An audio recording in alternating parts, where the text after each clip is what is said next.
Olá, crianças! Tudo bem com vocês?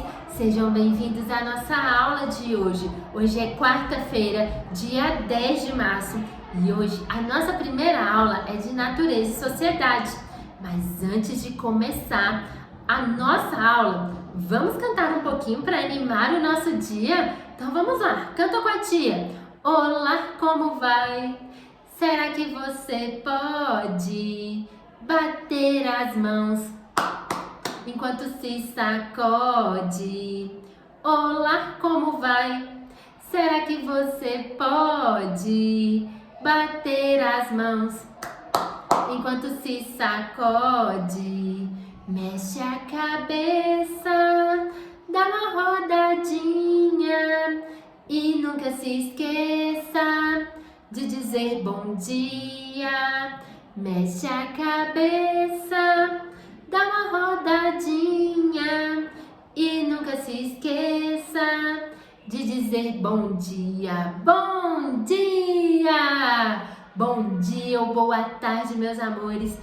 Eu espero que estejam todos bem. A tia está com muita saudade de vocês e logo estaremos todos juntinhos aqui na escola novamente.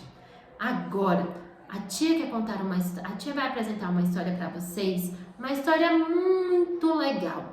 Mas essa história não acontece no nosso país. Essa história, ela é de bem distante. Ela acontece lá na Índia, uma história da Índia. Você vai pedir para o seu responsável acessar junto com você o QR Code que está disponível aí na página 32 do seu livro. Então, acessando o QR Code, você vai conseguir assistir a história da FTD, chamada O Tocador de Tambor. Depois que você conseguir assistir a história, ouvir a história, você irá realizar a atividade da página 31 e 32 do seu livro.